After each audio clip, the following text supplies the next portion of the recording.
महेश एक police officer था। थाना जनपथ में वो एक बहुत ही ईमानदार ऑफिसर था और साथ ही बहुत अच्छा पिता भी था। उसकी एक प्यारी सी बेटी थी जिसका नाम कोमल था। आज क्रिसमस था तो उसने सोचा कि कुछ गिफ्ट भी ले लिया जाए। आज तो क्रिसमस है, मेरी प्यारी सी गुड़िया के लिए क्या लिया जाए जिससे वो खुश हो जाए, और मेरे पास तो कोई सुझाव भी नहीं है। क्या करूं? ऐसे ही बहुत देर सोचने के बाद महेश ड्यूटी से घर की तरफ निकल लेता है।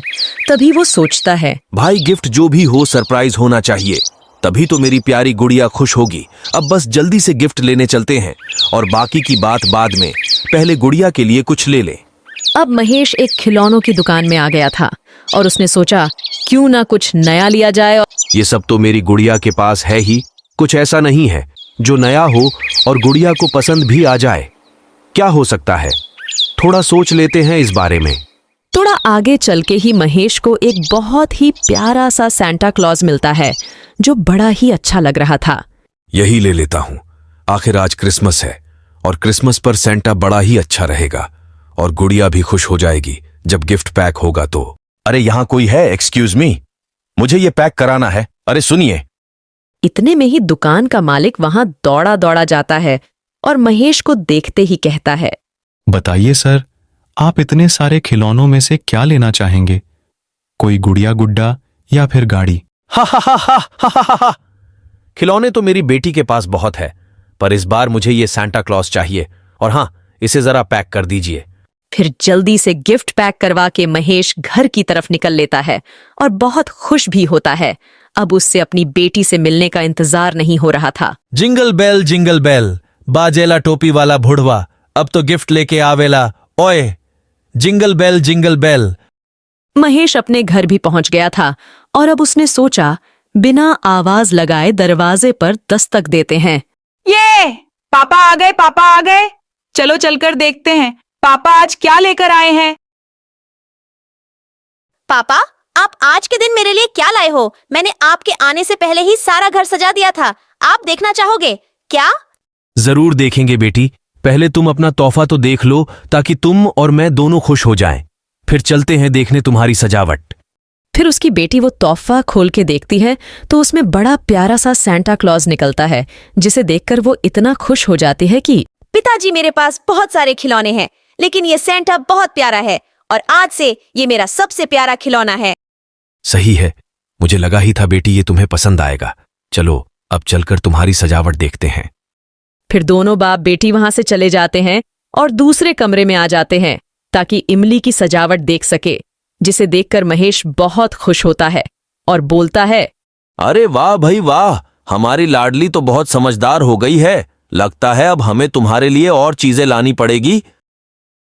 अरे आपको नया तोहफा लाने की क्या जरूरत थी? इतने सारे खिलौने हैं तो हमारी बिटिया के पास। अरे क्या हुआ, भाग्यवान, एक ही तो बिटिया है हमारी। चलो आगे से एक तुम्हारे लिए भी ले आऊंगा। हा हा हा हा हा हा हा हा हा हा। फिर जब रात को इमली सोने चली जाती है तो वो सेंटा को खिलौने के साथ रखना भूल जाती है और उसे अपने पास रखकर सो जाती है। और जैसे ही इमली सो जाती है वो सेंटा अपने असली रूप में आ जाता है और एक बहुत ही भयानक भूत में बदल जाता है और कहता है, तेरी इतनी हिम्मत नादान लड़की, मुझे अपने पास रखकर सो रही है। मैं चाहूं तो तुझे अभी मार दूं, लेकिन बड़े दिनों बाद किसी के घर में हूं, इसलिए पहले और काम निपटा लेता हूं। अभी तुझे जाने दिया। फिर भूत सारा पैसा लेकर और जेवरात लेकर महेश के घर से चला जाता है और रात को वहां से निकल लेता है। आज ये सारा पैसा मैं उस हरामखोर के मुंह पर मार दूंगा और उससे अपनी आजादी मांग लूंगा, और फिर ये सारा झंझट खत्म और मैं आजाद पंछी बन जाऊंगा। अब और दिन इस बेकार से सांता क्लॉज के अंदर नहीं रह सकता। मुझे भी आखिर मुक्ति चाहिए। फिर भूत सारा पैसा लेकर उसी दुकान में चला जाता है जहां से महेश ने वो सांता क्लॉज लिया था और भूत बहुत गुस्से में दुकानदार से कहता है, सुन, ये मेरा पैसा और मुझे आजादी चाहिए, और अब और उस भद्दे सांता क्लॉज में मैं नहीं रह सकता। चोरी करके दिला सकता हूं। एक बात बता, भद्दे नीले छू चुंदर, मैं अगर तुझे ही छोड़ दूंगा तो खाऊंगा क्या और पहनूंगा क्या? तेरा मुंह और कभी कभी कुछ बाहर का भी खाने का मन करता है। उसका क्या? अगर मैं तुझे ना छोड़ना चाहूं तो क्या कर लेगा, पता ना? इतने में ही भूत गुस्से से पागल होकर उस दुकानदार का गला पकड़ लेता है और तभी वो दुकानदार कुछ करने लग जाता है और कहता है, और तुझे अब ये लग रहा होगा तू मुझे इतने में ही मार सकता है। अब यही तेरी सजा है कि तू उसी सांता क्लॉज के अंदर कैद रहे 1 हफ्ते तक। ये ले, ओम फट स्वाहा। इतने में ही भूत वहां से गायब हो जाता है और जाकर सेंटा क्लॉज में कैद हो जाता है और दुकानदार इस बात पर बहुत हंस रहा था। अब क्या हुआ, देख ली अपनी औकात। ये है तेरी औकात 2 टेक के भूत, ये है मेरी ताकत। और जब इमली सो रही होती है तो भूत उड़ता हुआ आता है और इस सैंटा के अंदर कैद हो जाता है और फिर वो सैंटा जो इमली के पास रखा था वो एकदम से गिर जाता है और इमली उठ जाती है। अब भूत उस सैंटा के अंदर 1 हफ्ते के लिए कैद था। आखिरकार मैं आजाद तो हो गया, लेकिन अभी भी एक परेशानी है। मुझे पता नहीं कब तक इस सैंटा और इस घर में कैद होकर रहना होगा। अगर मेरे बस में होता तो मैं उस दुकानदार को कब का मार चुका होता। फिर उसी रात को जब इमली सो रही होती है तभी वहां भूत खड़ा होता है, लेकिन तभी भूत की लापरवाही की वजह से सैंटा गिर जाता है और इमली उठ जाती है, क्योंकि वो भूत किसी के सामने नहीं आना चाहता था, इसलिए वो तुरंत ही वहां से गायब हो गया और उसके गायब होने की वजह से इमली और ज्यादा डर गई और चिल्लाने लगी, मम्मी पापा, ये क्या था? भूत भूत, मुझे बचाओ मम्मी। इतना सुनते ही इमली के माता पिता दोनों ही वहां भागते हुए पहुंचते हैं, क्योंकि उन्हें लगता है कोई चोर आ गया। अरे बेटा, क्या हो गया ऐसा? ये तुम इतना जोर से ऐसा लगता है कोई चोर अंदर घुस आया। क्या हुआ बेटी, कुछ तो बोलो। माँ, मैंने अभी एक बहुत ही डरावना भूत देखा जो मेरे सामने खड़ा था और मुझे घूरे जा रहा था।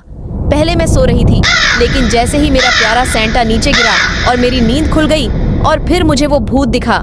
माँ, वो बहुत ही डरावना था। ऐसा बहुत दिन कुछ मैं भी महसूस कर रही हूँ और मुझे भी लगता है कि हमारी बिटिया सही कह रही है। और क्यों, आप कल पंडित जी को बुला लो और एक हवन करवा लो। और बेटा, तुम ऐसा करो कि जब तक यहाँ सब कुछ सही नहीं हो जाता तुम हमारे साथ चलकर सो जाओ, क्योंकि मैं तुम्हें यहाँ अकेला नहीं छोड़ सकती और मुझे अपनी बेटी को लेकर किसी पर भरोसा नहीं है। इमली और उसके माता पिता इमली को लेकर अपने कमरे में जा ही रहे थे कि भूत उनके सामने आ जाता है और वो लोग बहुत डर जाते हैं। सुनो, मैं तुम्हारे सामने नहीं आना चाहता था, पर मुझे आना पड़ा, क्योंकि मैं वैसा नहीं जैसा तुम सोच रहे हो।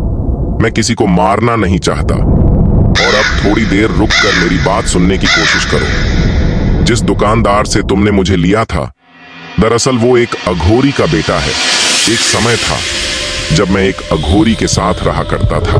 वो बहुत ही अच्छे साधु थे, जिन्होंने कई लोगों का इलाज मुफ्त किया था। और तो और उनकी गुफा में मिलने कई लोग रोज आया करते थे। इसी वजह से मैं उनके साथ रहता था, क्योंकि जब भी गांव वालों पर कोई भी मुसीबत आती थी तो चोर उच्चकों से और लुटेरों से मैं गांव की रक्षा करता था। और वहां वो दुकानदार भी आता था, क्योंकि वो उनका बेटा था। इसी वजह से साधु जी ने उसे तंत्र विद्या सिखाई, और जब वो मर गए तब उसने मुझे इस सैंटा क्लॉज में कैद कर दिया और मुझे अलग अलग घरों में चोरी करवाता है। ध्यान से सुनो, गलत काम तो तुमने भी किया है, लेकिन किसी के जोर में आके किया, इसीलिए मैं तुम्हें न्याय दिलाकर रहूंगा। आखिर उस दुकानदार के पास सारा चुराया हुआ रुपया और पैसा तो होगा ही, और मैं उसे इसी जुर्म में गिरफ्तार कर लूंगा। ठीक है, और अब तुम आजाद हो। और जैसा महेश ने वादा किया था, अगले ही दिन जाके महेश दुकानदार को सारे सोने और पैसे के साथ पकड़ लेता है और फिर भूत की आत्मा की शांति के लिए हवन भी करवाता है और भूत को मुक्ति मिल जाती है और सब कुछ पहले जैसा हो जाता है। हेलो दोस्तों, आपको हमारी ये हॉरर और मोरल स्टोरी कैसी लगी? कमेंट करके जरूर बताएं और वीडियो को लाइक, चैनल को सब्सक्राइब और वीडियो शेयर करना ना भूले। और आप कहां से हमारी ये वीडियो देख रहे हैं, ये भी बताएं। धन्यवाद।